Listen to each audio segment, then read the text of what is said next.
Et si BN Tattoo avait raison? Bonjour, vous écoutez la subjective revue tatouage du 7 novembre 2025. Ici Olivier Poinsignon. On aborde deux sujets aujourd'hui. Laëlle ferme son shop à Bordeaux pour travailler en atelier privé. Notre correspondant belge Bruno Menet, lui, ferme après 30 ans de carrière en dénonçant les taxes exorbitantes, la concurrence déloyale des scratchers, ainsi que l'irrespect de certains guests qui ne se soumettent pas aux règles sanitaires. Parce qu'aujourd'hui, les normes sanitaires, c'est le seul levier de pression officiel, légal, pour protéger le métier. Pensez-y.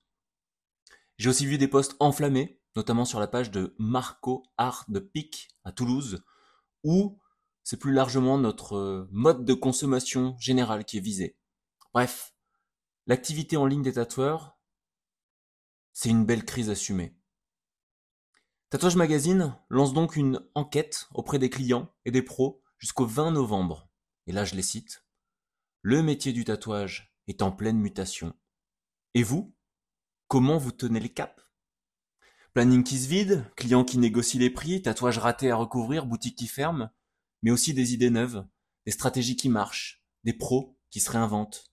Chez Tatouage Magazine, il prépare un dossier spécial enquête de 8 pages pour le numéro de janvier.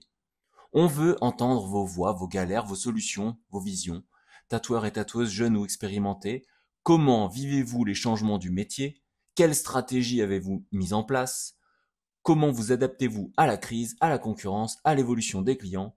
Et si vous êtes à bout, que vous pensez à arrêter, on veut aussi en parler. Donc ça sera publié au mois de janvier 2026.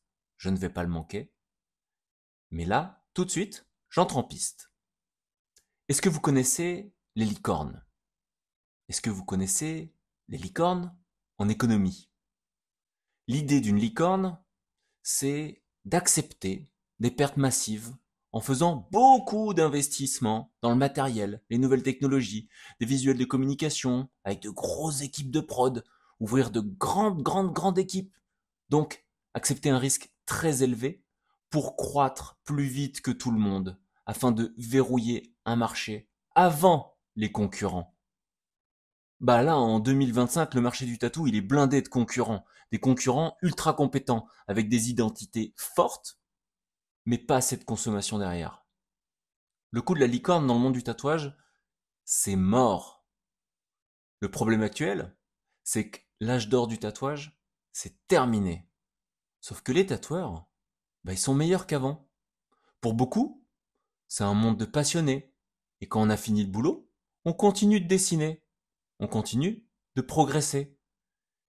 Travail, passion, élévation personnelle. Mais là, la vie coûte de plus en plus cher. On est plus de tatoueurs qu'avant. Les niveaux sont de plus en plus élevés. La visibilité sur le net est de plus en plus volatile. Et beaucoup de touristes s'imaginent qu'ils vont pouvoir se faire du blé pour s'extraire de leurs difficultés en se mettant au tatouage. Parce que c'est un métier qui semble pas trop désagréable avec un investissement de base pas très grand. Ce qui reste à discuter. Mais du coup, est-ce qu'il n'y aurait pas un petit malin qui fait parler de lui, malgré lui, et qui applique presque la technique du cafard, le coq-croc mode, afin de sortir son épingle du jeu? Vous savez, ce jeune-là qui se targue de faire une ouverture d'aiguille à 30 €, il a une communication simple et des followers qui le défendent, alors que le métier crache sur lui, et ça, de plus en plus ouvertement. J'ai vu un tatoueur là, Nours, qui a fait une vidéo. Hmm, intéressant. Enfin bref, pour revenir à la technique du cafard, la punchline est simple. Je fais tout pour ne pas mourir, même si je ne suis pas à la mode. Pas de glamour, que du concret. Survivre, rester libre, tenir longtemps. Ça se traduit comment? Avoir assez de cash chaque mois pour payer tes charges, ta vie perso, sans dépendre d'un coup de chance. Tout le reste est secondaire, pas besoin d'être le plus suivi, pas besoin d'avoir le plus beau shop, pas besoin de faire les conventions les plus chères pour te montrer, pas besoin d'avoir l'approbation du reste de la profession, pas besoin de dessiner, pas besoin de penser le tatouage comme un art, avec des contraintes de composition et des placements qui prennent énormément de temps. On est sur une pratique minimaliste. Pas minimaliste au sens noble du terme, comme le style international suisse en graphisme. Non, non. On parle de minimalisme économique, pour pas parler de capitalisme mal placé. Juste, rester en vie, continuer à tatouer, garder ta marge de manœuvre. Peut-être est-ce le temps de créer un nouveau style, un style et une méthode cafarde, mais qui ne vole pas le travail des autres et ne se déshonore pas. Emprunter des codes de l'ignorant style, mais avec une iconographie peut-être moins agressive, sans tomber dans le gnangnan impersonnel des tatouages Pinterest. Bref, envoyez-moi un message si ça vous dit d'établir un process artistique, économique, optimisé et simplifié, genre le cafard gris, cafard parce que radical et ancré dans le monde réel qu'on est en train de vivre, radical donc dans sa méthode, mais gris parce que un peu nuancé. Là, je sais pas si vous arriverez à faire le rapprochement, mais l'année dernière, j'ai travaillé avec Nadi, qui venait de Corée, et Lee Stewart de Lituanie. On discutait des nouvelles générations qui portaient des tatouages affreusement violents, violents graphiquement à des endroits de plus en plus visibles, avec des techniques de pique de plus en plus nonchalantes, qui, évidemment, ne permettaient pas d'imaginer que ce tatouage avait coûté cher parce que, entre guillemets, il y a toujours une présence esthétique, une forme d'ampleur, un toucher, une aura, une subtilité qui permet, de manière générique, d'identifier quand il y a de la qualité dans un tatouage. Et là, il y a une prise de conscience qui était la suivante. Nous, proches de nos 40 ans, on a une vision et une inscription dans le temps qui est plus développée qu'un adolescent de 22 ans, qui s'informe sur le monde de demain. À 22 ans, l'accès à la propriété, il est compromis. L'idée de faire un enfant, ça peut sembler culpabilisant pour des raisons écologiques. Les instabilités géopolitiques font planer des guerres au-dessus de nos têtes. Bref, demain pourrait être annulé, voilà, tout simplement. Donc, mettre des milliers d'euros dans de la qualité au nom de la pérennité dans le temps, ou alors une prise de recul sur le corps pour jouir d'une organisation, d'un grand plan pour un visuel majestueux, ben ça semble être un pari vain, un pari fou, alors qu'on peut maximiser le vécu tout de suite en s'abandonnant dans la spontanéité, jouir d'une forme de liberté sous forme d'une autocombustion. On ne parie plus sur demain. Bref, BN, si tu écoutes cet audio, je t'invite avec moi à discuter sur un podcast pour parler de ta stratégie, savoir si tu es simplement conscient de ce qui se passe et de comprendre. Pas d'insultes de ma part, je ne compte pas te prendre de haut, je ne me sens pas attaqué par ton travail, mais je comprends que ta communication fasse bondir certains pros. Est-ce que tu serais prêt à jouer le jeu? Voilà. Alors tout de suite, je fais une interruption à ce que j'ai écrit pour cette revue. Je viens de voir la story de Marlou de Gall, un tatoueur qui s'est spécialisé dans l'étude des peaux tatouées et conservées en musée. Il vient tout juste d'être inscrit à l'EHESS, donc l'école des hautes études en sciences sociales, afin de rédiger son mémoire. Bonne nouvelle pour Marlou et bonne nouvelle pour le monde du tatouage que j'aime bien. Et dernière nouvelle, alors bonne ou mauvaise, ce sera à vous d'en juger pour aujourd'hui. La deuxième partie de cet audio, c'est le mec qui a pris une ville pour un client à tatouer.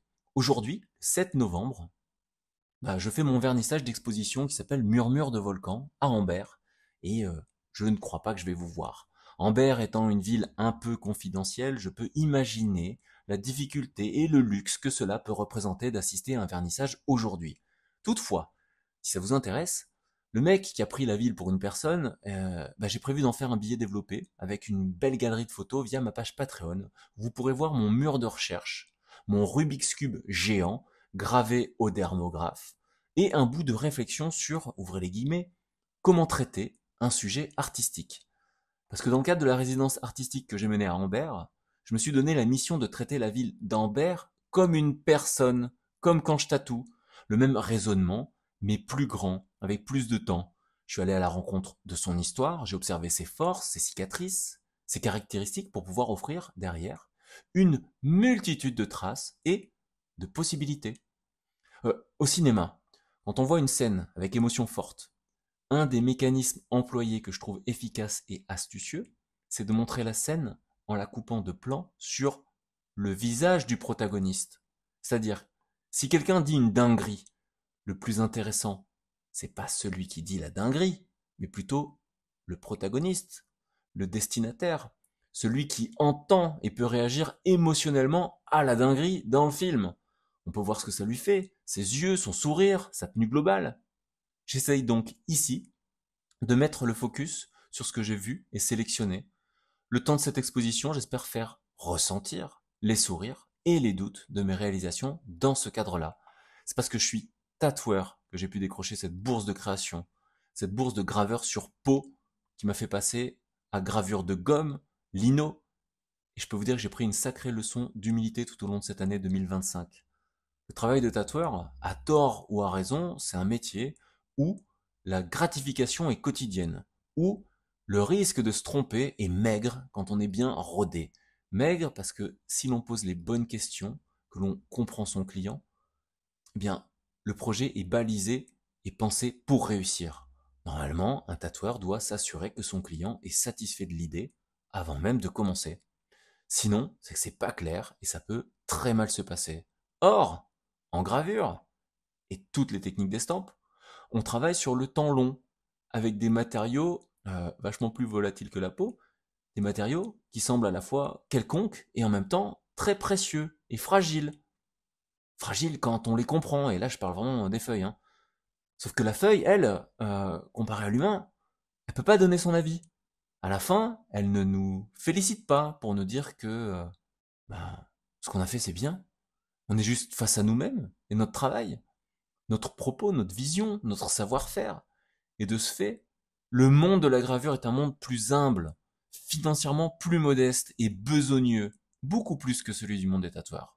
Alors, peut-être que les tatoueurs pourraient s'inspirer un peu. Enfin, si t'es encore là, si ça t'a plu, paye-moi avec un commentaire. C'était Olivier.Signon. Utilisez vos tatouages pour parler du monde. Passez le mot. Je file fêter mon expo.